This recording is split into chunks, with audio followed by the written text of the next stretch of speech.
Oh,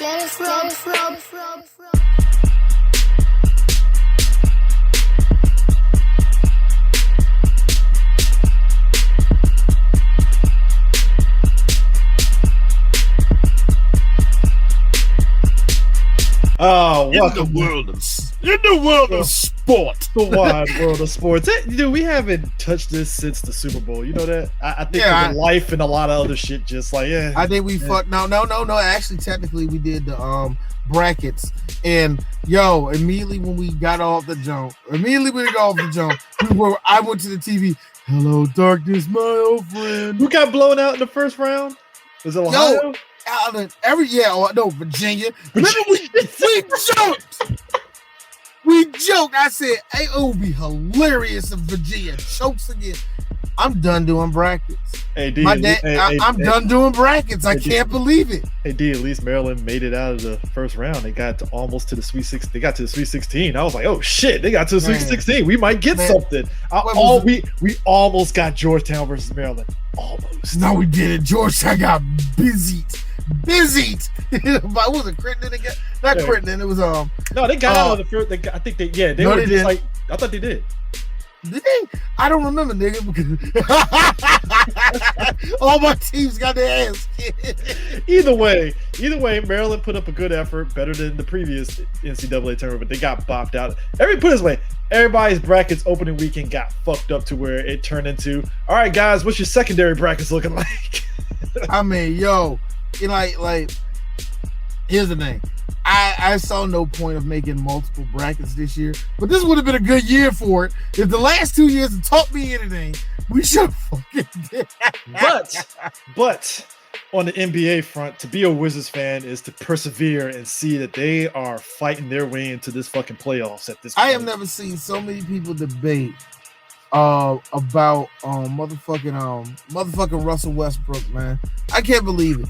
I stand by my gun. I'm not a big fan of Russell Westbrook because his style doesn't win.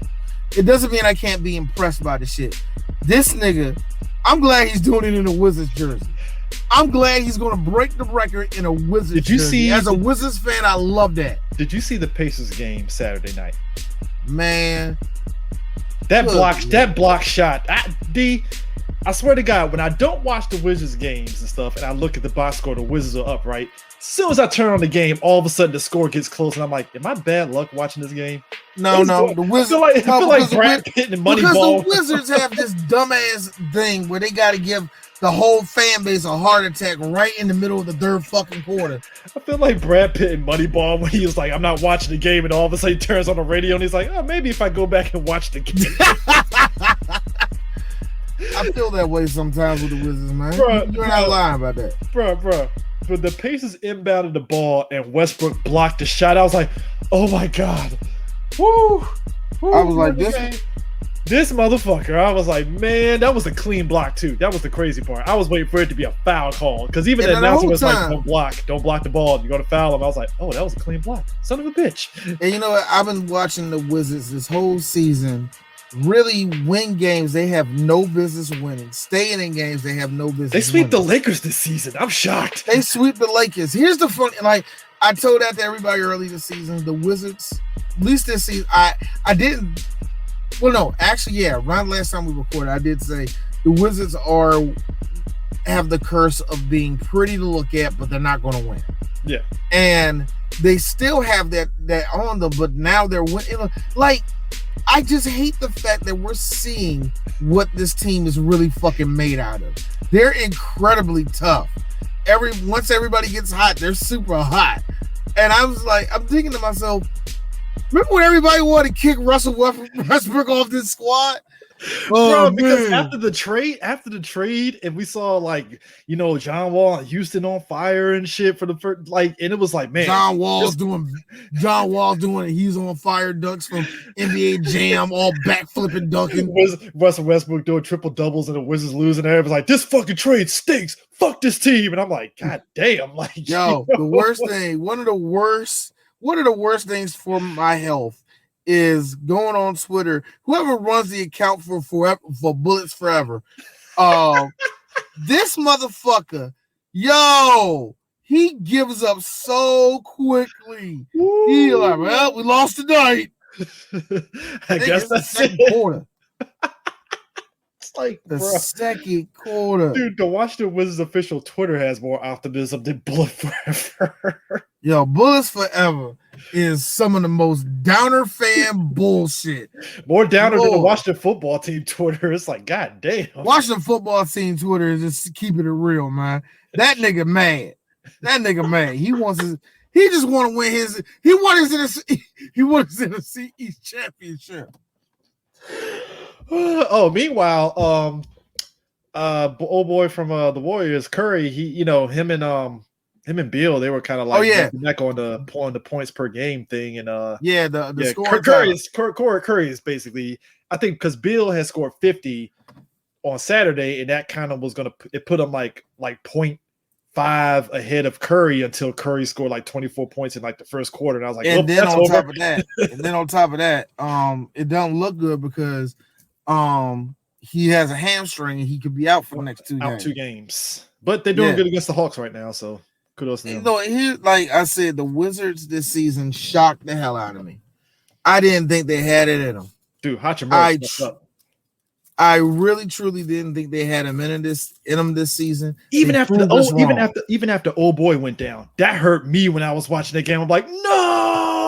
Oh yeah, when God, I was the very whatever. I was like, I was in the Italian. The Italian kid with the Israeli name. Yes.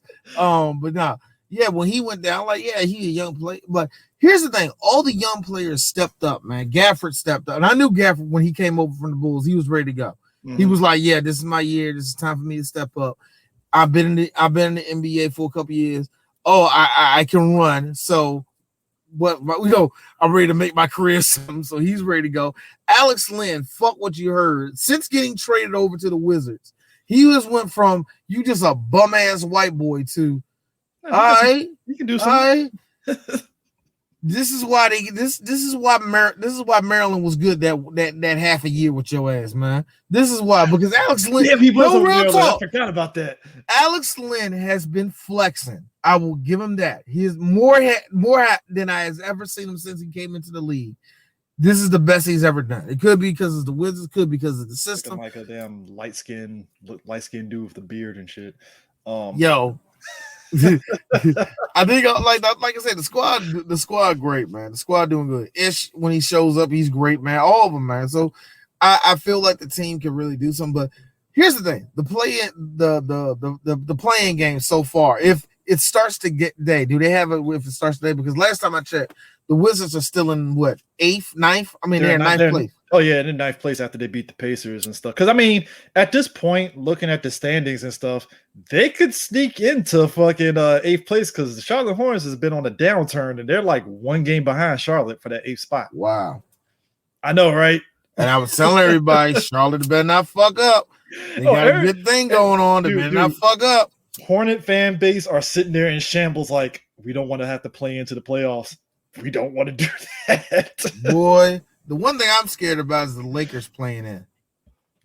Not because I think they're going to lose, but I just have this feeling that the Lakers go in, they're going to make an example of everybody and like run through the playoffs and win another championship. Right now, if the playoffs started, they would have to face against the Clippers, and everybody's looking at that game like, "Hey, look, I gotta be real with you. I hope they do. I want it, and I kind of sort of want to see the Clippers win, maybe." I don't, because I don't like the Clippers. I just don't like them. I don't. But I kind of sort of only because I'm getting kind of tired of Lakers fan base fucking flexing right now, and I'm like, nah, niggas, I need y'all to get humbled a little bit. Look, they getting humbled right now because now all these niggas acting like LeBron going to save them. LeBron got hurt. Now all of a sudden, oh shit, we got Schroeder and a bunch of niggas that don't like shooting. I mean, it's like I don't want to sit there and say the Roosters are coming home, but they almost only in the arrogance of the Lakers. The Lakers get that because come on, Chris, it's funny to me that you talking this way because this is how niggas talk about the Cowboys. It's true. This is true. How they talk about us. Meanwhile, look, I'm happy for the fan base New York Knicks fan base, I'm happy for them. I'm happy that they're finally can be happy that their team is actually doing really good. I'm being very genuine about that. Like, cool. Y'all lucky y'all playing the Hawks, so y'all can beat them. You ain't. I hope y'all play the Heat. I hope y'all play the Heat because Jimmy Butler will make it personal for no fucking reason. You think so? I'm wearing a Heat jersey and we're playing in the playoffs against the Knicks. You fucking right, I'm gonna make it a thing. Like, if you are the Knicks, you better hope and pray to God the Heat don't sneak in the fifth because I know they're gonna come out their head, man. Just off of history alone, and just because Jimmy Butler respects the game of basketball, he knows as a Heat, I gotta fucking kill a Knick the second I see him, man. So I hope it does happen, man. Dude, restart the rivalry. Dude, look, hey, Knicks, do the only thing that you're good at and start rivalries with niggas. Do the only thing that you're good at. Do that for me, man. Oh, man, because right now they would be facing off against the Celtics, so, there's that. Oh, they wouldn't? Wait a minute, at least with the standings I'm looking at, they'll be going against right now because the Hawks and the Heat both got 37 Okay, wins. okay, you're right. So more than likely, yeah, even if the Celtics went out, because that's going to be rough. The Celtics, because if it starts tonight, if it started today, Celtics versus the Hornets, that's going to be tough. I think the Celtics are going to win that, but then the Hornets will lose, and they got to face whoever wins. That will be the Wizards, and the Wizards versus the Hornets. And I got to be really honest with you. I think of all the teams, I think of any of the teams in the bottom half right there, the Wizards are the most hot. That's the team you got to be worried about. The Wizards just the team you got to be worried about. Especially since, other than Beal, everybody else is pretty healthy. Especially since and you're talking about like a team that even during some of like the minor injuries, everybody else is like all the people that have minor injuries, they're like 100% healthy now. I'm looking at the West. If you're in the West, everybody, y'all better put necks on throats. Make sure the Lakers do not get in. I'm shocked the Mavericks. Make sure I am shocked, bro. I'm shocked the Mavericks are in. I'm genuinely shocked because they last 10. They 8 for 2 in their last 10. God damn, they hot. I know. That's why I was just like, yo, I'm shocked because I think the last time we talked, the Mavericks, they were kind of rolling in that like 8th spot for a minute. They was rolling like the 6th, 7th, 8th spot. They were down there. They just came up, man. The Grizzlies, I knew the Grizzlies was going to hang tough in it, man. Golden State came back. That's another thing that they slowly chipped away, coming back into the playoff picture and stuff. And out of those teams on the bottom, yeah, the Warriors is the team I'm worried about. Oh, that would be the team I'm worried about. Curry, he on a hot streak, and they're starting to finally get it together. It's like, hey, look, man. I was shocked. I was shocked the Wizards beat the fucking Warriors. That shocked. But also, you know what I'm worried about though? Who? I'm worried about if the Lakers do wake the fuck up. Yeah. That's scary because if them niggas wake up, they're just gonna roll. I don't know, man. This might be the year that the Blazers get their fucking revenge on somebody and actually do something. I don't know, man.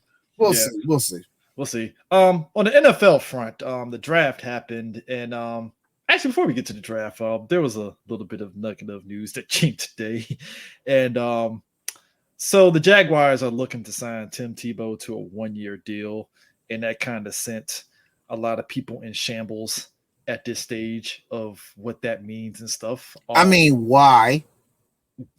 It's the Jaguars, I guess, and also I think it's the Jags. I think what's his face is coaching. God damn it! Oh my God, I forgot the guy, the fucking college coach. He's Urban Meyer. Oh yeah. Yeah, Urban Meyer's there, and Tim Tebow played under Urban Meyer, so that connection and shit. So yeah, that connection that don't mean shit, but okay. Yeah. So right now he's trying out. There's no guarantee he'll get on and stuff, but the logic is they'll try to find something to get Tim Tebow in and all that and stuff. And it started the usual conversation. Oh, Tim Tebow's playing Kaepernick. Who's gonna do this? The whole thing with Kaepernick, like, I'm shocked that there are people on the internet that actually are making that argument right now.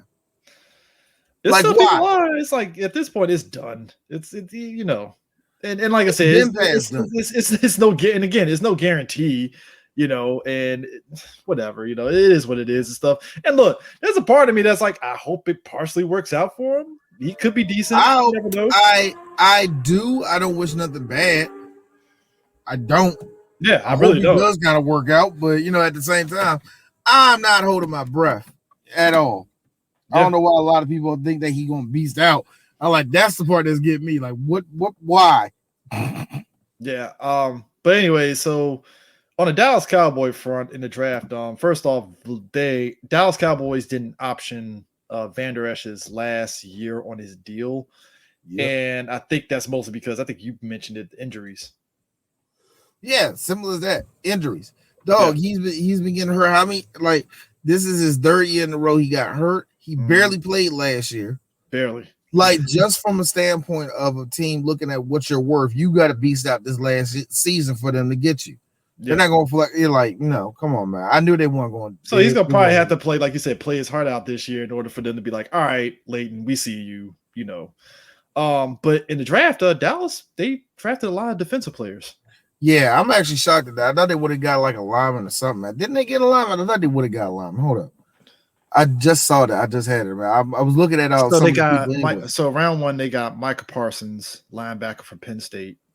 Which a lot of people tell me that he didn't play last year, but he's still pretty damn good. Yeah, he did. He was one of those players that because of COVID was like, fuck it, I'm gonna do basically, workouts and stuff, instead of that, which, Jerry is one of those. Jerry came out and was like, I don't know about these guys that's doing workouts and stuff, but I guess somebody in that draft room looked at Jerry and was like, no, take him.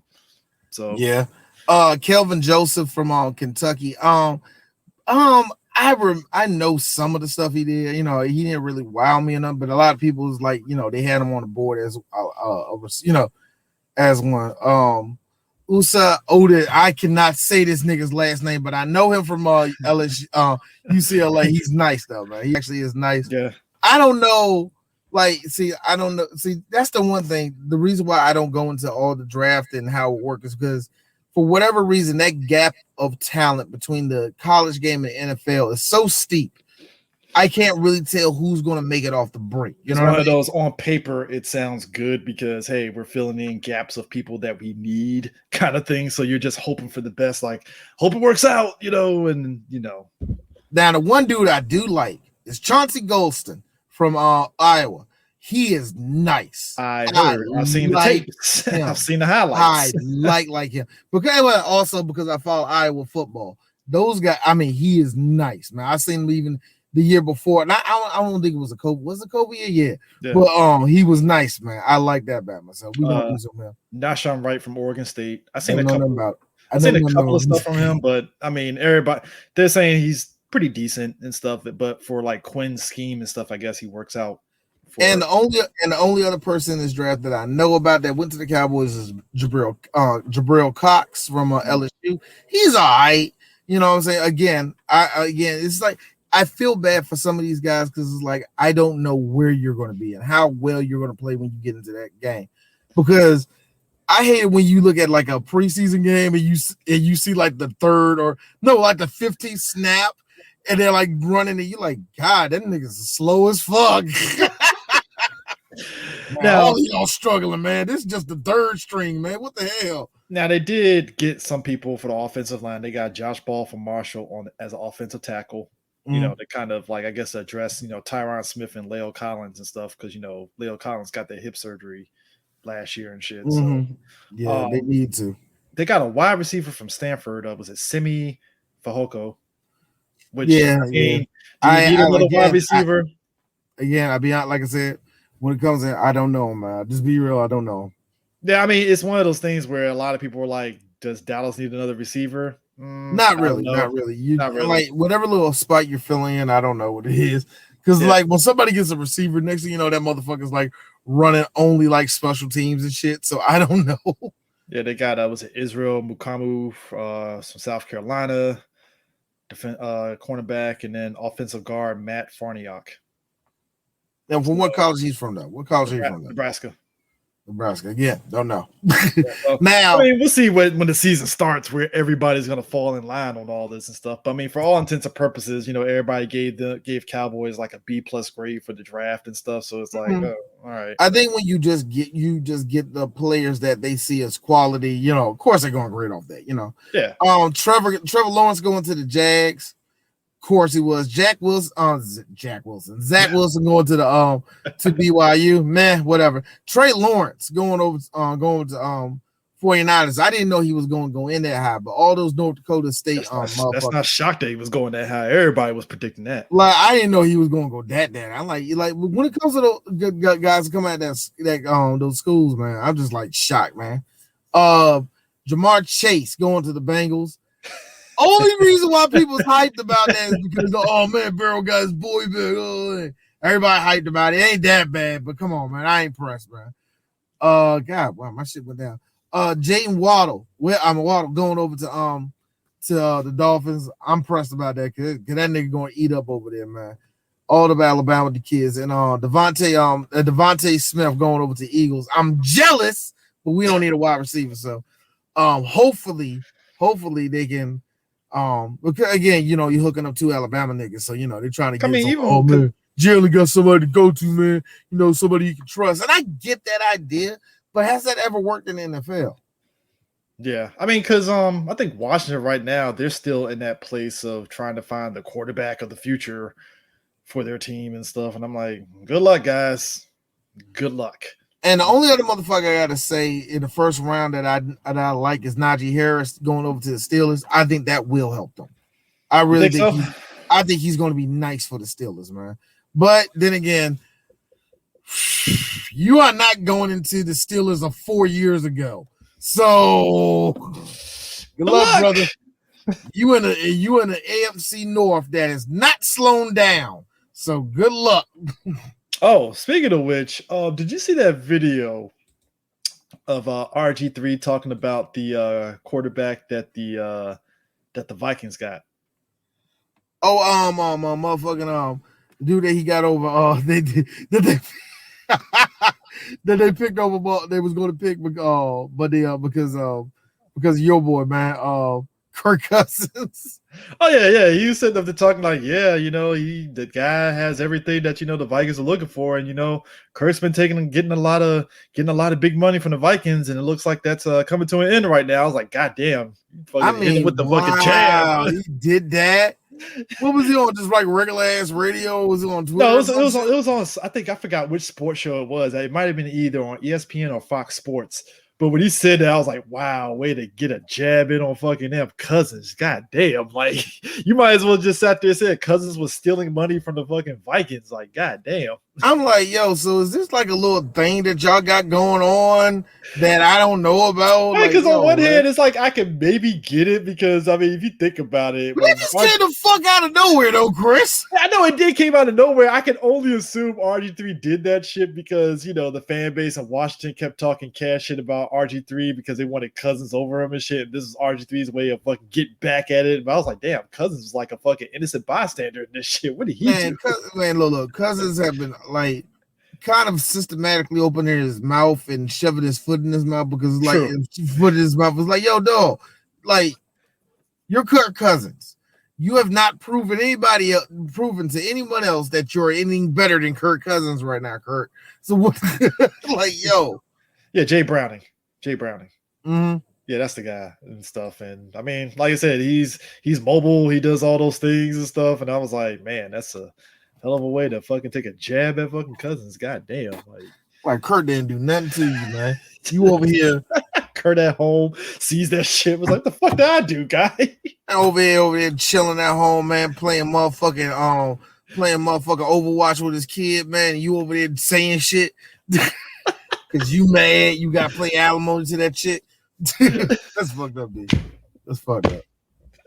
Is he still playing for the Ravens or is he a free agent? I don't know what the fuck that Robert Griffin III. I don't know what he's doing. Hold on, let me see what the fuck he's doing. RG3, what the hell are you doing? No, that's EG3D. What the hell? Oh, the Baltimore Ravens. He's currently playing for no one. Oh, he's a free agent. Oh, free agent. All right. We'll see. I mean, that nobody ain't gonna get him. We'll see. I don't think nobody's gonna sign him. You don't think so? He's gonna get signed mid-season. Probably. Nah. Let's see what happens. Let me stop being a hater. Let's see what happens, man. We'll see. It's amazing, man. He went from that happy go. I'm looking at all his old pictures, man, and that brace that he was wearing during the Seahawks game because the Redskins really wanted him to play. That was so dumb, man. That ruined, I hate going to that, but I think that ruined his career. But I don't know if that was his fault, whatever. They pushed that kid way too fast, man. Yeah, it is what it is and stuff. I laugh at that shit. The whole shit that went down. Oh yeah, that's another thing we need to talk about. The whole little ordeal with fucking Aaron Rodgers, man, which is still not over. Okay, right? Okay. I just think this confirms Mike McCarthy is not at fault in this shit. Because everybody swore up and down it was Mike McCarthy's fault on why Aaron Rodgers wasn't happy. And now we're realizing it was really the fucking higher-ups in the organization that's at fault. Well, yeah, duh. Of course. But everybody kept saying it's McCarthy. It's McCarthy's fault. And I'm like, well, now we know it ain't McCarthy. Well, I believe it. And at this point, oh, God. So at least the New York Post is reporting that Aaron Rodgers has a real possibility to join the Broncos if the Packers let him go. And this is interesting because this brings me up to a little thing I heard on here locally on Washington radio, which was fun, Chris. I haven't listened to Washington sports since the COVID, so they're back. Oh man, they've been back. They ain't got nothing to talk about. Oh man. Anyway, I'm saying, I work from home, so I don't listen to sports radio like I used to. No, they still doing their usual shenanigans. But anyway, all right. What the fuck happened? The thing was, why? Why did the Broncos get it? Why not the Redskins? What does Washington need to do? Huh? Why did they get all the good quarterbacks that give them the Super Bowl? We can't do that. A lot of people were getting mad at them, like real frustration. And I was thinking to myself, have you seen yourselves in the mirror? Quarterbacks don't prosper here. But what's a new day? No. Quarterbacks never prosper here. To quote Chad Dukes, he said it best. Why would we want to get a quarterback just to win more games? I want to win a championship. That's all he's going to do. Oh, well, Aaron Rodgers is going to establish that what? So he can do what he's doing in Green Bay, just way tougher with a different offense? I mean, just so he's coming in. Look, they're like, well, Ron Rivera is not going to have that shit. Me personally, what I think, Ron's going to say something. Hey, Aaron, are you sure you're doing that? Aaron, he ain't talking to me. Great. Aaron is ignoring the fuck out of him the whole time. I'm like, God damn. Motherfucker turn off his radio, don't give a shit. That's why I was like, everybody was getting on Chad Dukes for saying that. Running 2 minute offenses, pissing Ron the fuck off. Everybody was giving Chad Dukes shit for saying that. I was like, no, he's right. Why would you want a quarterback just to give you more, just to say, oh shit, we won more games? Cool. Did you win a championship? No. Well, what the fuck was the point? What's the point? We keep doing that. They keep doing that shit. Well, what are the Cowboys? Like, I love what they do. This shit. Cowboys, they wouldn't like. We know we get quarterbacks. Shut the. There's data on us. We have consistency. We actually stick with our quarterbacks through thick and thin.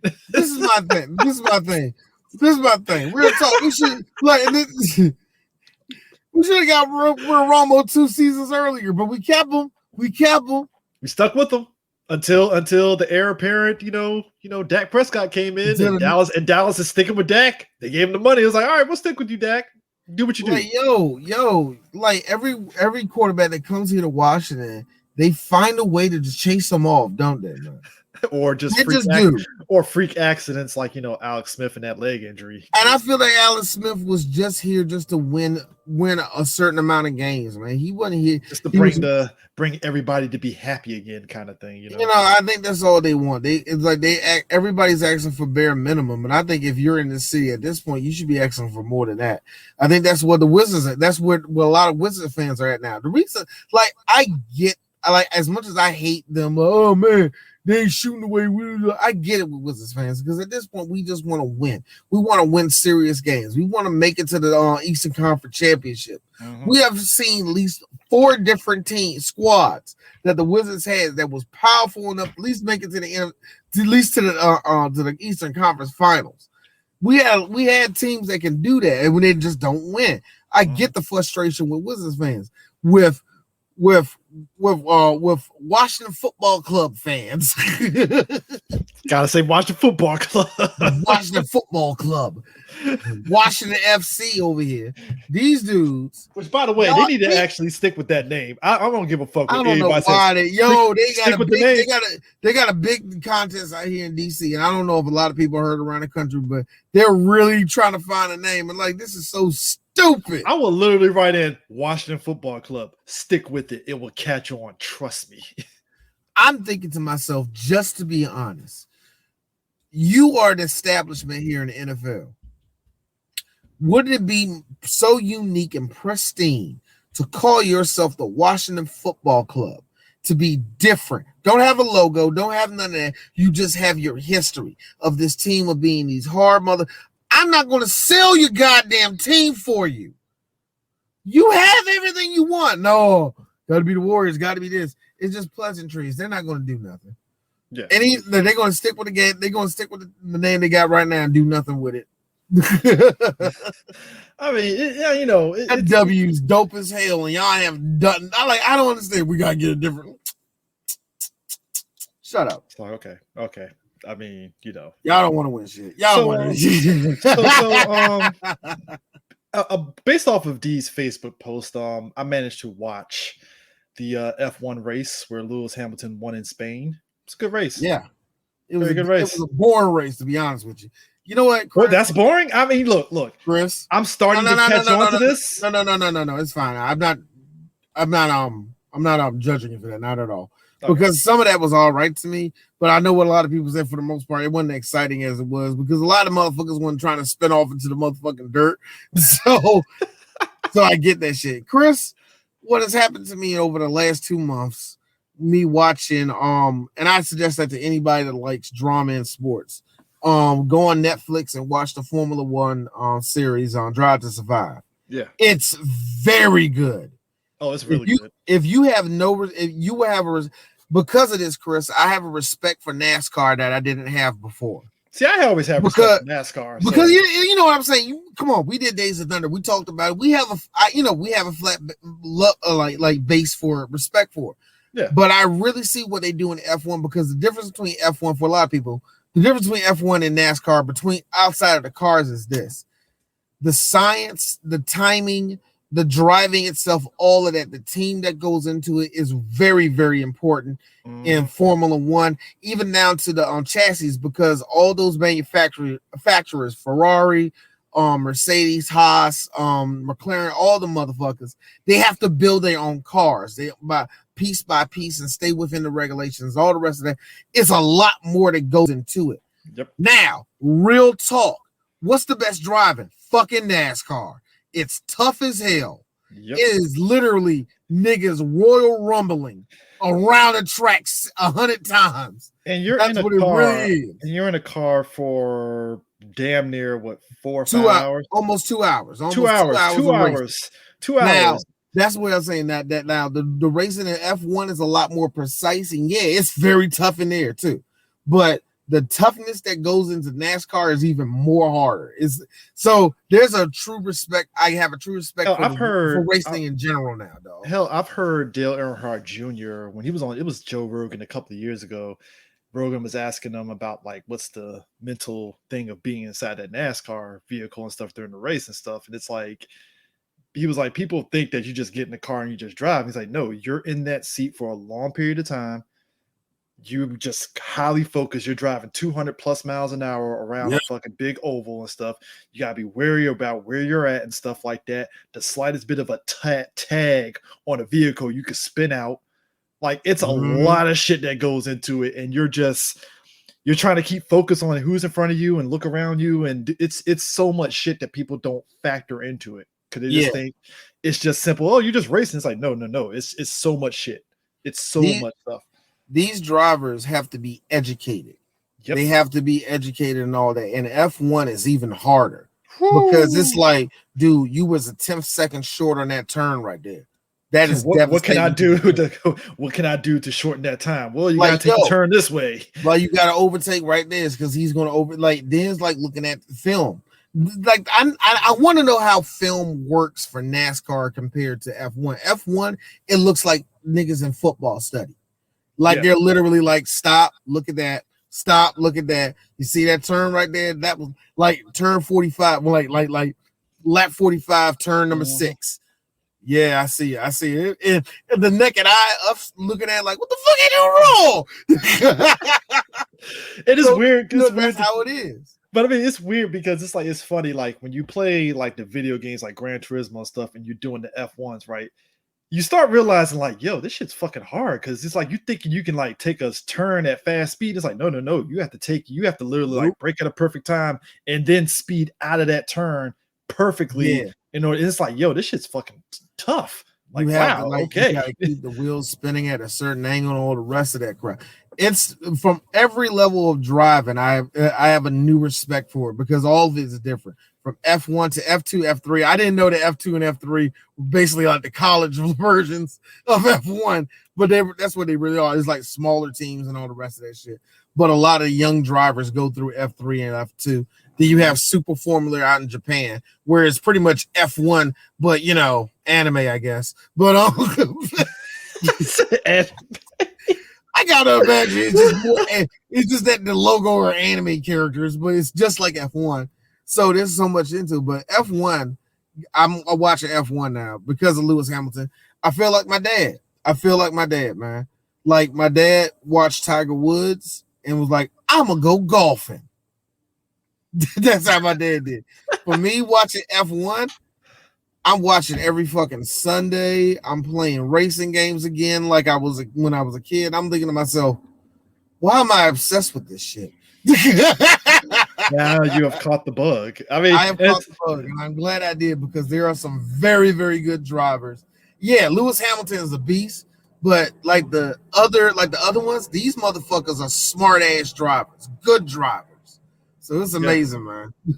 And the crazy thing too is that like after that, Hamilton was talking about like actually his whole deal with Mercedes. It was actually going to kind of start that new contract negotiation. So he's going to be probably still doing Formula One for the next 2 years or so. Yeah, for the next 2 years.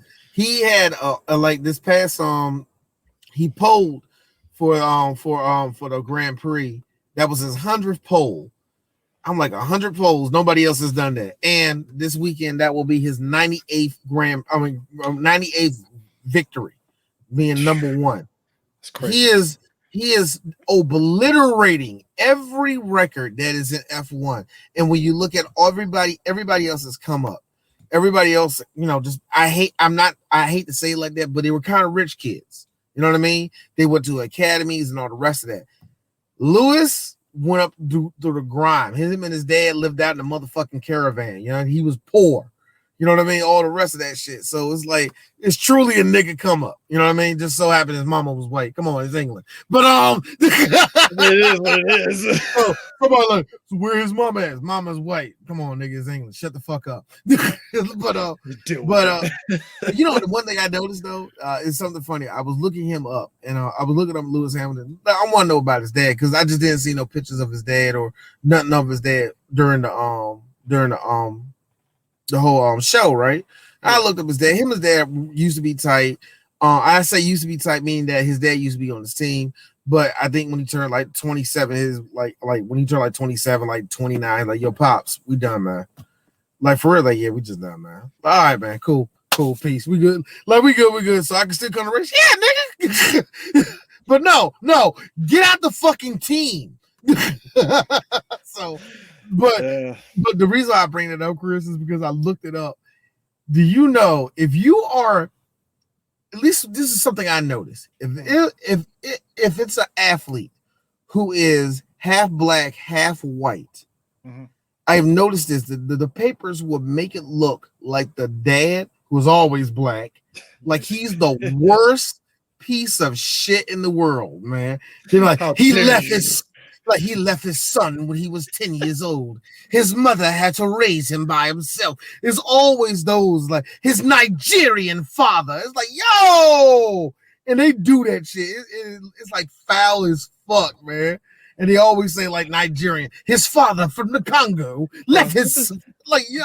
Bro, everybody was playing the bingo game for the NFL draft for the black athletes on what epic tragic shit the ESPN is going to say about whoever get drafted. I hate that, don't you? And it's fucked up, but they're right because ESPN, for some dumbass reason, it's like the commentators got to find some dumb tragic shit about the athletes, and I'm like, why are you guys doing this? Like, yo, their mama died of COVID. His dad wasn't there. His mom, he was a single mother. He was raised like, I'm like, is somebody guilting you? Like for real, are they guilting you to say that shit? It is amazing. Like you have to really understand. Like even with us, man, to an extent, we have to watch what we say because. Like only to an extent because come on, this is real talk. Ain't no if an athlete's hearing this and I say something that's gonna break your heart, why the fuck are you a pro athlete, dog? Anyway, but just imagine that shit. Imagine that shit. And like Ish Smith, hey yo Ish, you never gonna start ever again, you bum ass nigga. Now if he heard that and start crying, get the fuck off the Wizards. Get the fuck off my team. Soft ass nigga. Kobe is shaking his head in heaven at you right now, man. Like yo, but still. Also, that just means the sports show gets more publicity because Ish Smith is crying on CSPN. On CSPN. Nigga on Twitch, like got his trophies from high school. What the fuck you did, nigga? What you do with your life? Nigga on fucking CSPN after a Wizards game, like these Bammers on their fucking sports podcast, they ain't shit. I just put up 20 points tonight. What about that? Wizards still lost, nigga. Chris, hear me. Say 3 black geeks, 3 blacks, man, 3 black nerds. Fuck! God damn! I hate you, Ish. You had one job. Why do you always do that shit? It's like you had one job, Ish. You had one job. One job. That's why you got kicked out of Detroit, you bum ass nigga. Oh, they traded me. Yeah, they traded you. Okay. But still, that's what I'm saying. You gotta watch what you say. So I always laugh when I look at these tabloids, like, yo, you going through they folks like his folks ain't shit. And it's just amazing, man. And then I realized all of that shit I was really looking at. Yeah, a couple of them were from the Sun. And I'm like, yo, that's just low. But most of them, Daily Mail. Oh, okay, never mind. It's Daily Mail. Nobody gives a shit what Daily Mail has to say. Since it's been a while since we talked about it, we have to talk about one thing that happened. I know we barely touch MMA like that, but as somebody that watched UFC 261, I laughed my ass off at Usman putting the fucking knockout punch to Jorge. That shit was fucking hilarious. I felt so bad for Jorge. For one main reason. That nigga cool as fuck. Let me make it real. That nigga cool as fuck. He looked cool as fuck hitting that canvas. Well, that nigga he was asleep before his body turned all the way around. What made it even more funny for me is that Jorge was talking cash shit in the build up to this fight. Man, he talks so much shit. Oh, Usman's punch isn't that great. It's just soft. I'm like, oh boy. Man, mine's a little bit so like this nigga talking. Usman, the only reason why I loved it, like all of the Nigerian swag, and Usman, he just laughs at niggas like, okay, let's see when that bell rings. I have yet to see this nigga. See, here's the fucking thing. The reason why I don't watch UFC is because every time I start really getting invested into a fighter, I just so happen to watch them on their wash moment and they never recover. Or at least they have a bad time. Like when I really start getting into Anderson Silva, he started getting dropped. Then the steroid thing came up. Same thing happened to GSP. I love George St. Pierre. He started losing. So my big fear is like, hey, D, don't watch the Usman fight. Don't watch it, because the second you watch it, that's going to be the day that racist motherfucker drops him, and you're going to have to hear Trump come. Bro. There's nothing but black fucking champions in UFC right now. Nothing but, for real? Usman is the welterweight champion. Israel Adesanya is the middleweight champion. Yeah, I know about it, yeah. Francis Ngannou is the heavyweight champ. Ngannou is still the heavyweight champ. Wow. Yep. Okay. The bantamweight is Aljamain Sterling, Uh-huh. and that's it. The other ones is white, Well, and No, 4 champions on major belts. Four changes with major belts. That's crazy. Yeah, man. That is not bad at all, man. But the shit, I laughed my ass off. It's like I've seen punches from Mike Tyson over the years, and it's like, damn, he got punched. But Jorge getting punched like that, it was like, wow. So, like I said, the second he hit him and you saw his body turn, I noticed how when his body turned and he started going down, like, oh, he's already asleep. So when the punch hit him, he was already done. See, when his head was like this. Exactly. That's why I said, oh, he's done. He was already knocked out. Dude was asleep. I was like, bro, you done. You done. Oh, God. So speaking of which, did you see the clip? Actually, did you see the clip of my boy during the Cornello undercard, right? Mm-hmm. 2 guys were going at each other. It was in the 6th round. Some fat nigga versus some built dude, and the dude hits the back of his head, or you think he hit, and he falls out. Oh yes, I did see that. Oh yeah, he hits him in the back of the head, and everybody thought he fell. Oh man, he's hurt. He's hurt. He's hurt. You look at the motherfucking clip. He didn't touch him. He grazed him. Even the announcer said it looked like he turned his head to get hit in the back of his head too. Like he missed him. I like maybe, and my wife was like, maybe he hit him in the shoulder because he's over there holding the shoulder. I'm like, nah, that nigga's selling that shit. Why is it like if he got hit in the tag to the shoulder, he should have said something like that. But even then, it's still a fight. Like, yo, what's going on? And it was so funny. I showed it to my sister, right? And I did the sarcasm. They're like, oh man, this is the worst thing I ever seen in boxing. This is horrible. She must have like, what you like? I'm like, yeah, I know. I'm being sarcastic. Now D means it. No, you're about to see one of the worst things you ever seen in boxing.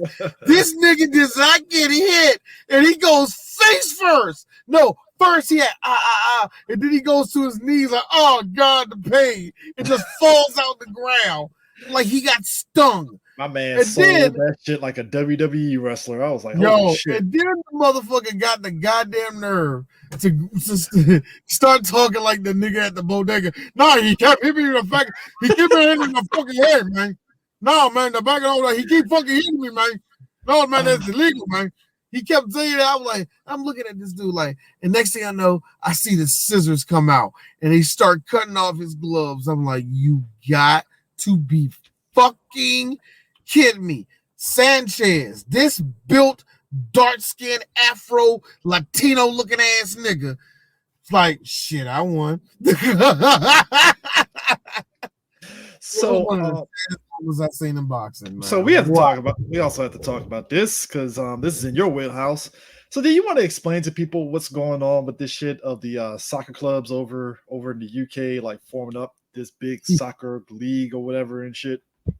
Okay, so apparently the Champions League every year makes a whole lot of money. Yes, it does. It makes a boatload of money, billions of dollars, yada, yada, yada. Apparently, all the top groups that always get in said, hey, guys, why won't we make a club? What do you mean make a club? Like all of us should have our own league and we be separate from our own leagues and have our own league. And that'd be cool. I mean, cool. Yeah, we could do that shit. So a bunch of these clubs came together. The ones that the best way to describe it is Manchester United, not Manchester United. Real Madrid is driving the car, and they're like, okay, so why are we doing this again? And Manchester United, because we are the most elite teams in the world. Okay, so why is Manchester City and what's the face here? In Chelsea, yeah, because Chelsea came up with the idea. All right, that's cool. So why is AC Milan, Juventus, and Inter Milan inside the car? Because we need Italian teams to make this international, nigga. But AC Milan ain't that good. Shut the fuck up. We need to make it international. Okay, that's nice and all. So where are the French teams? They ain't want to be in here. So what about that one Austrian team? They didn't want to be here either. So what about some of the Spanish teams? They don't want to be here either. So what's Tottenham and Arsenal doing here? You said super teams. Well, we from London.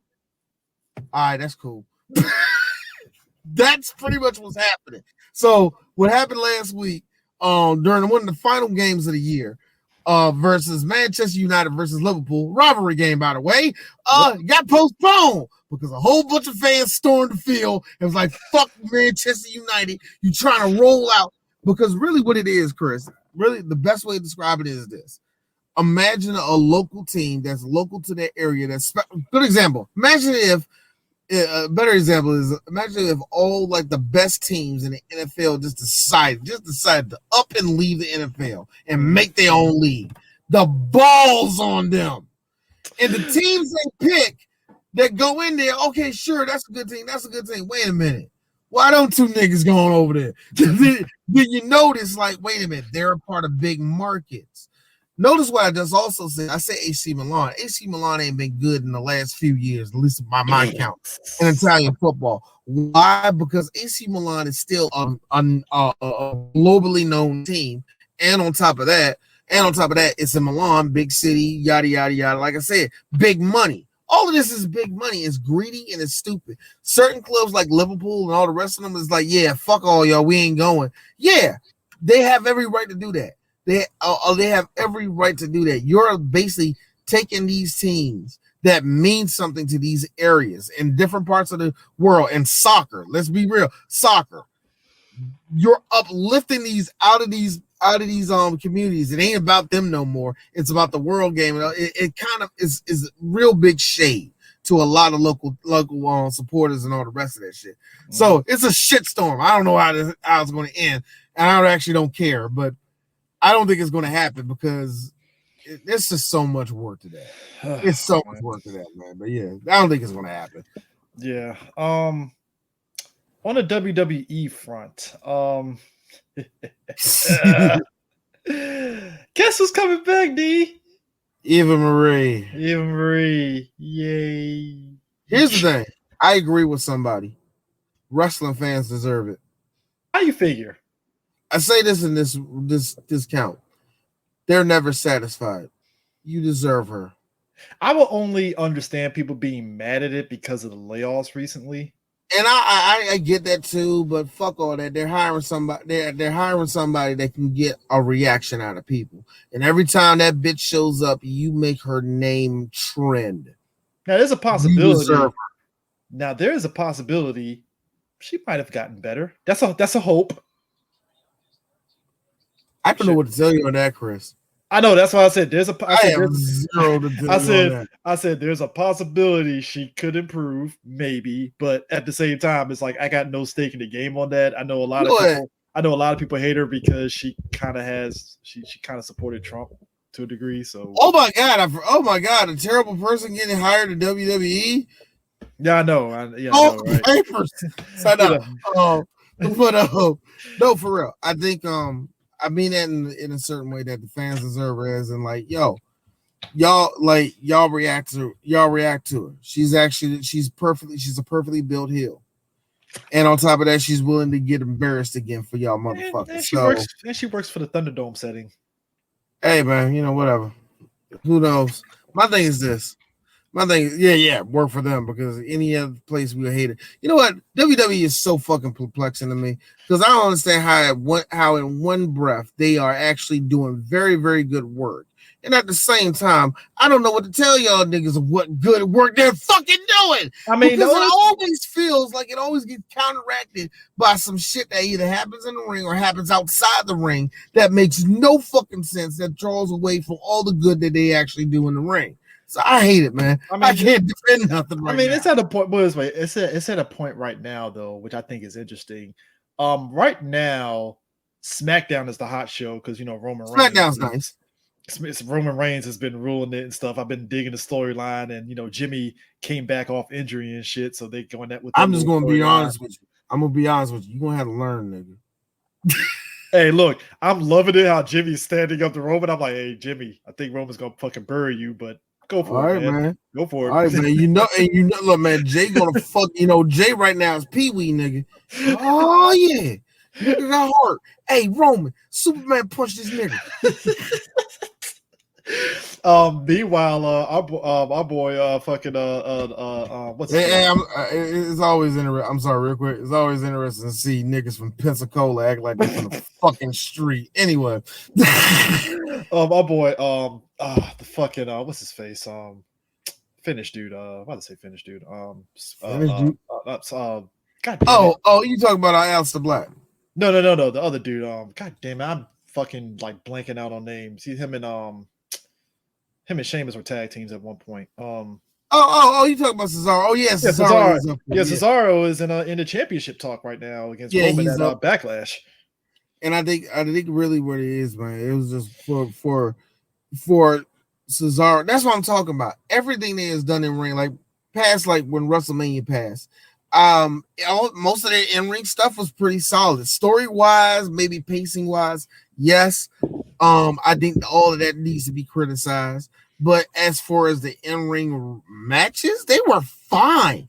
And it goes into that long thing. I noticed that most of their in-ring work is pretty much good. NXT has been great to all of these niggas. They are great in the ring. The problem is Vince is still convinced that it's 1997 and we want to see the same fucking shit. And I'm looking exactly at Raw right now because the biggest point of contention right now is that people are not liking Raw, and I understand it because Asuka's been floundering and stuff until she lost to Rhea Ripley and stuff, and then and even the stuff. Look, that's the only interesting fucking storyline to me right now is Charlotte, Asuka, and Rhea fucking ready to rip each other's heads off. That's the only thing that's interesting. Real talk. This is the best storyline right now. Everybody else I don't care about. Bobby is like, it's like he's the champion, but they kind of just putting him in like the Hurt Locker got hurt, business got broken up, and I'm like, hey Chris, and this is the shit I was talking about. Bobby, that I had a problem with. I'm glad he was the champion, but god damn it, you know what I'm saying? I told you this nigga ain't got that much charisma. Ain't much to go on with this motherfucker. There's only so much you can Google Bobby, man. So you know, and that's the thing I hated because I know some people kind of didn't like the match between him and Drew. I actually liked it. I actually really liked it, man. You know, it was a good, but like, you know, I think what really killed it was just the fact that the audience, come on, they had to wait, man, because of the rain delay and all that rest of that shit. Yeah. And then you had everybody that, like, all the people that got released were like released recently, and you saw it coming. And like people like Joe, it was one of those things like when you had the injuries with him though. You had to think of it business-wise, and that's exactly what it was. Now, the only reason why they could have kept him around as a commentator, I guarantee you, I say you can stay around as that. Most wrestlers are going to say, nah. Yeah, Joe probably wanted to wrestle. He probably wanted to wrestle, and it was like, well, I guess you got to go. So, like you said, I guarantee you that's what it was. Like, nah. So what you gonna do, Joe? I'm gonna get myself back in shape. I go somewhere, man. You know. But and I guarantee, you know what WWE is, bro? Like, yeah, nigga, anytime you want to come back, bro. Do what you gotta do. You gotta do, because Bubba's the same way. Because I guarantee you, when Bubba will come back only when Vince dies. But Bubba has said it before. I like, hey, WWE's, hey, that's they made me ECW made me a star, but. Come on, man. That's my home, man. WWE's I helped build that place, nigga. You know what I mean? So I know some people, they're not coming back until Vince dies, but Samoa Joe, the door's wide open for that nigga if he wants. Yeah, I mean, especially everybody was like, he's going to AEW. I was like, bro, injured Samoa Joe to AEW. Come on, bro. Anywhere, Joe, go to motherfucking Impact and school all those kids, and it will be awesome. It will be awesome for you to reclaim Impact again. I think that's the move to go. As an old wrestler, I hate to say old with him, but you know what I mean. As a wrestler that's up there that had injuries, Impact may be the best place for him to get stuff. Maybe him going to motherfucking Ring of Honor. I don't fucking know. But yeah, Joe deserves better. Like I said, as much as I would love him to stay as a commentator, because he was great as a commentator, but it's like, hey Joe, you want to wrestle. He wants to wrestle. Same thing with Daniel Bryan. I don't know the whole thing that's going on with Daniel Bryan. He's going home. He's going home to be a family man, basically. You think he's going to retire? I don't know, but everybody's like he should go to New Japan. I'm like, let Bryan raise his family. I do want to go. No. You know what I want him to do? Mm-hmm. I want him to do it. Go ahead. He was thinking about it. I mean, to be fair, so no, not to go to not to stay there. Oh fuck, no. I'm talking do the G1. Do it. Yes. Oh, that will be the last. I think that's the last thing he needs to do before he needs to hang it up. Do the G1. He ain't gonna win, of course, but he's gonna get the matches he wants. You're going to get the exact matches because Daniel Bryan was allowed to have those matches in WWE, but not to the rawness that he wanted. That's the thing I keep telling people. You can have these awesome matches in WWE and bring them down, but for a wrestler to have a wrestler match the way they want to, the only place they can really get that at and get the pop they want is in New Japan. Yeah. That's the only way you're going to get that because they're the only fans that's going to fucking respect your craft properly. You can, because I keep telling people that you can have that same style match in WWE, the crowd won't move. They be like, oh, it was all right. That's how it happens. I've seen several matches in WWE that had a New Japan style to it or a really stiff style to it, and they were like, it was all right. It was kind of rough. It was all right. I was like, are you fucking kidding me? If you saw that shit, if you put Japanese characters on the bottom of the screen and you and you change the map to New Japan, you'd be like, oh! So, whatever. Dude, whatever. All right. Last two stories. I don't keep up with horse racing at all. I just want to put that out there. Okay, help me on this because I don't know this story at all. I only got a brush of it. So what happened? Medina Spirit, the horse, won the Kentucky Derby, but the victory is in jeopardy because of a post-race drug test, which means, was the horse on steroids? Oh, Possibly. yeah. Possibly. Oh, you better believe. Here's the thing that gets me. Horse steroids is a thing. Horse steroids is a very real thing. They are a very real thing. I swear to God, I thought this was bullshit until I read it. I was like, get the fuck out of here. In fact, that's what everybody makes fun of. Everybody made fun of those niggas in the 2000s that want to do the thug thing and have like 8 abs. In order for you to do that, you had to take horse steroids. Thugs took them in the 2000s. The horse. Okay, so apparently the horse was on the juice. Yes, the horse was on the juice. I'm just like, wow, are you serious? That's funny. But here's the thing, and apparently D didn't know this. This ain't the first time this has happened in horse racing. Oh, this is not the first. It is not the this first. Is not the first time that has happened. That's all I know. I'm just shocked that it was it was the winner of the race. I didn't know there was piss testing horses. This is the last time this happened. What was it? Was it 1968? What? Yep. The last time that happened where a horse got disqualified for medication after winning the Derby was 1968. Medication in 68? Well, what type of experimental shit he was taking? Well, they said the horse steroids is usually used by horses for injuries and stuff, but I was like, holy shit, man, they juicing horses. It's like horses, man. Man. Dude, Midnight Flight wasn't that fast, man. Nigga, the jokes were flying. Because at first I was like, what the fuck is everybody joking about the Kentucky Derby for, right? And I'm thinking it's just because, hey, sometimes people don't really give a shit about the Kentucky Derby, right? Yeah. And then I was looking at it, I was like, get the fuck out of here. Horse steroids and horse racing. Bunch of people in big hats.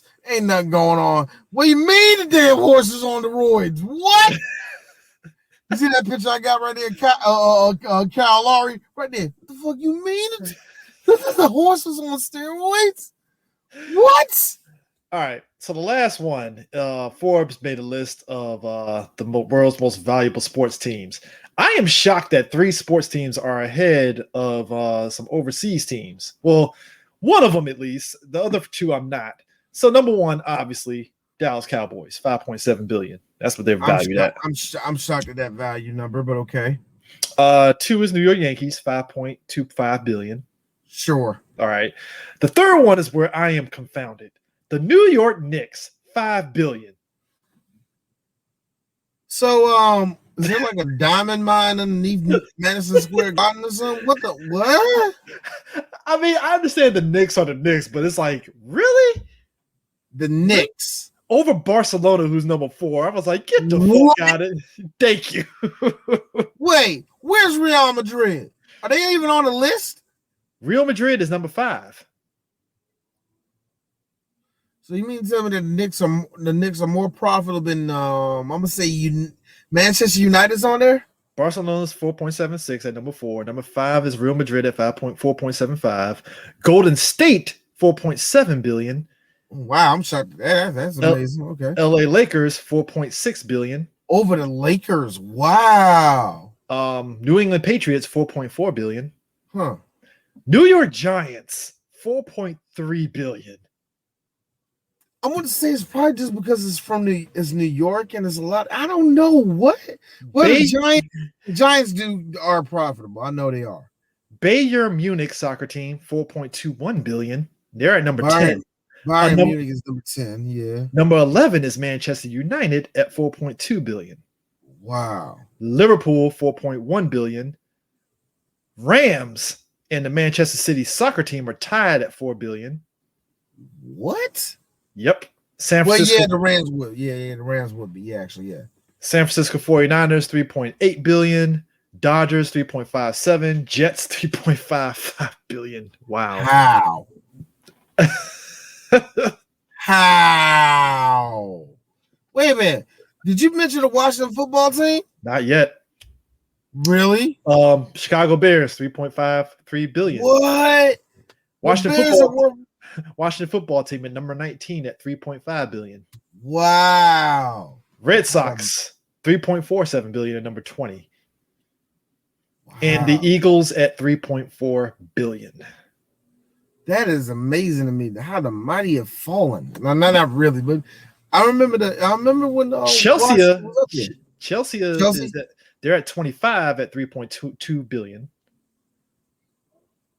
All right. So yeah, it's crazy. This is wow, man. That's see, and you notice that the teams that I said on there, like Arsenal's number 38, 2.8 billion. Now, where's Tottenham at? Now I know Tottenham is not that far on there. I know they made a lot of money over the past 3 years. I don't know. Paris Saint Germain is at 2.5 billion at 43. Where's the other soccer? Any more soccer? Yeah, that's it. That's top 50. Wow. But yeah, like the Browns at the bottom, obviously at 2.35 billion. So, but that was kind of funny that the teams I didn't say that was going to part of that big world, the Super League. The other one that I didn't mention was on there, which you said was Bayern Munich. Bayern Munich is this past weekend have won their 9th German title in a row. They're the best team in Germany for the 9th year in a row. They're just a super club out there, yada, yada, yada. They don't want to mess up that status. That's one of the reasons why they don't want to go. They don't want to mess that up. Come on, we're the best team in Germany. If we go join the Super League, then what are we? 4th place. That's what a lot of them. You see what I'm saying, right? Yeah. And that's why it was a big thing for Barcelona to go like, yeah, we ain't gonna do that. Oh, speaking of which, so DK Metcalf was attempting to qualify for the Olympics in the 100 meters. Obviously he didn't, but that big nigga can fucking run. Holy shit! I don't give a fuck what any of these people say. He's 6 dude. This dude is my height, 240 something pounds, and he's booking it that fast. That is disgusting. That is scary. Fucking scary. Like, can you imagine if he was 40 pounds lighter? If he was at 200 pounds, he would be weight. I'm 200. I'm 200. Nigga, he will be faster than everybody out there. I saw that big dude. I saw his big ass fucking booking it that fast. I was like, that's scary. That is scary. I do like them. Like, hey, yo, Tyreek Hill, come out here, man. I'm trying to see how fast you are. And you know what? It's great that he got to run against these motherfuckers. Like people like, well, he's a bum. He's 9th place. Ninth place against 10.36 seconds though. That 10 seconds. 10 seconds. Nigga, I run a 40 in 6 seconds. What does that tell you? I mean, I just want people to understand this. Yeah, right? 6 seconds. Fuck y'all. Oh man, you running 6? I'm 38 years old and I'm overweight. Fuck you. I ain't running a 4. Everybody went from clowning him to Never mind. Holy shit, he might have got last place, but god damn, this motherfucker could run. And that's the thing that got me, man. I was like, some of the motherfuckers, man, he ain't that fast. Like, shut up. Nah. And I'm thinking, like he want to, like, so why you getting last place? Like, he's going against kids who do that for a living, who are doing that for a living. Less than him too. He's doing this for kids who are trying to get on the Wheaties box. They don't give a fuck about football. You know what I'm saying? They're trying to get on the Wheaties box, man. That's why my nigga Noah Lyles right now is the fastest dude right now. That nigga's like he trained for that shit. I don't give a fuck about football. This dude gets hit for a living. I don't do that shit. We're gazelles. This motherfucker. That's what I'm saying. We're gazelles out here. But DK Metcalf is a fucking Ferrari. He is literally a fucking machine. That nigga's fast as hell. Dude, that shit scared me. And I'm pretty sure them fucking sprint runners was like, this son of a bitch can run. God damn. I mean, one of the things I learned was a lot of wide receivers, yeah, they do learn how to run track. A lot of them do know how to run track. Some of them very, very well. Some of them actually did it in college. You know what I mean? So, yeah, I wouldn't be surprised. Like, yeah, Tyreek Hill said, I bet, man, when's the next meet? I'll do that shit. You know what I'm saying? That won't surprise me, man. That won't at all, man. Actually, that reminds me of a quick story, though. That reminds me of looking up something. I was looking up Wilt Chamberlain, man. Mm-hmm. And because my dad was mentioning that was his favorite player of all time. You know, my dad was like, like, oh, man, he could do this and all the rest of that shit. And I know about Wilt, but let me know about this motherfucker. Let me actually study this motherfucker. Yeah. Wilt Chamberlain, if he exists in the NBA today, he will be fucking unstoppable. That dude was beast mode, even better. This motherfucker was draining threes when there was no line. This motherfucker was dunking over people, just nasty. He was Chris, one season, he got bored because he scored so much.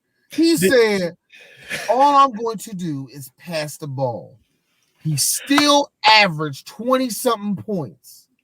But he was the number one assist leader 2 years running because he said, I ain't going to shoot no more. The goal. Imagine, if you will, Karl Malone at the height of his career. Yeah, I ain't going to dunk no more.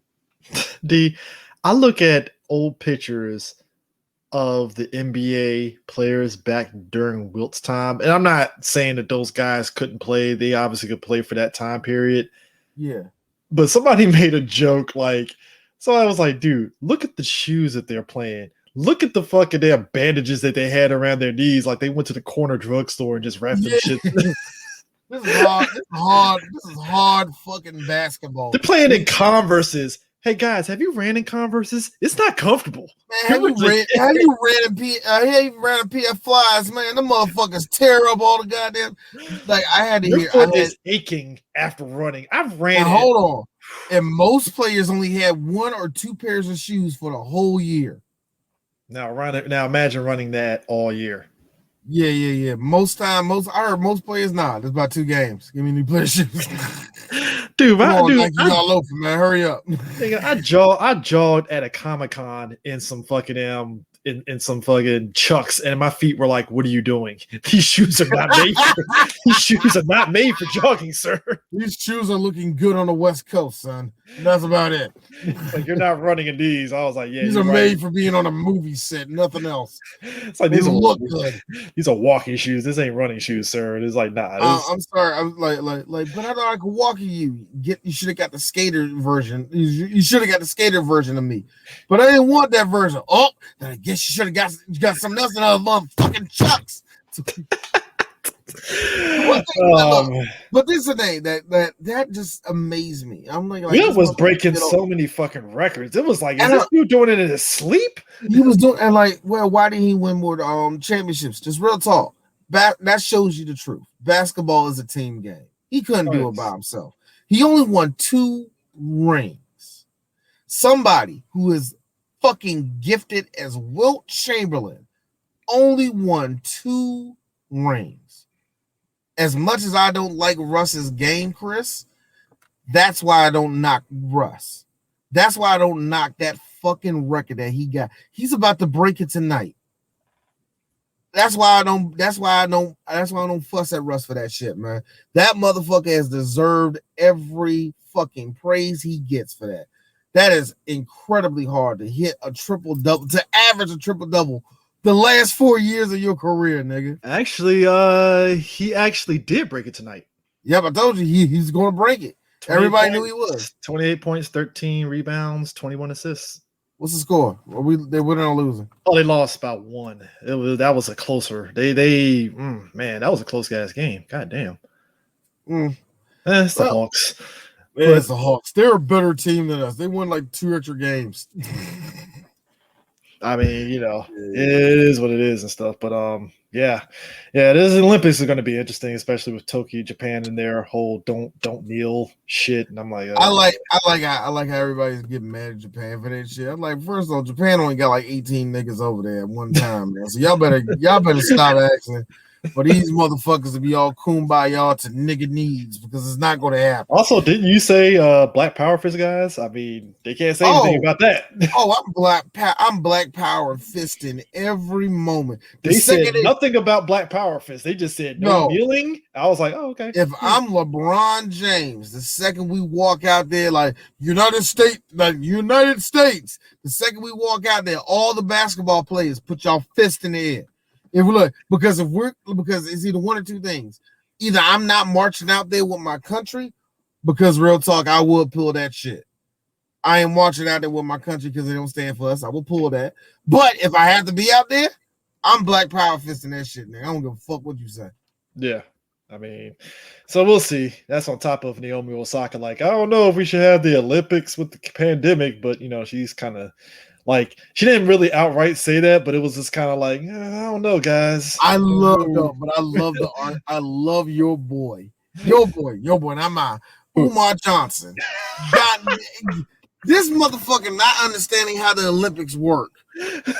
How can a black sister who was raised, who taught her how to play tennis? Why is she playing fade? I'm like, she I love how Charlemagne tried to be the smart one in there and said, that's because she don't have no connection to Haiti. Why don't she have no connection to her own people? But she want to play for Japan because she lived in Japan for a little bit. I don't want to agree with this. I really don't. I'm trying to help you out here, sir. Oh God, yeah, but I'm like, she can play for whoever she wants to, man. And D is going to keep it a true buck. Nobody gives a shit about a tennis medal in the Olympics. Ooh, I gotta go medal Olympics in tennis. Bitch, do it at the Aussie Open. Do that shit at the Aussie Open. Do that shit at the US Open. Nah, French Open, bring all that gold medal talk, bitch. I don't want to hear I do that at the Olympics. You over here taking shits on 19-year-olds. I don't want to hear about that. But D, Jermaine Cole is gonna play for the fucking African Basketball League, son. This is how we're going to end this show. I don't know what to tell you. I'm not saying that J. Cole's a bum. I'm not saying that he's okay. Not within his right. He's okay. He played ball in college, to his credit. I'm not saying that he's not within his right. I'm just okay. That is the most all right news I have heard in a while. That there is getting in touch with your African roots, and then there's that. You know what? It might look. You know what? I gotta know what the contract's like. How many games you playing like down there and all the rest of that shit? Because real talk, it could be one of those moments where J. Cole does that 4 years, come back to America. He done cut off his dreads and shit. He's all talking differently. You know what I mean? He's all enlightened. He's all like super enlightened. Like, I saw my people for the first time. You know what? No, I'm not looking forward to this now.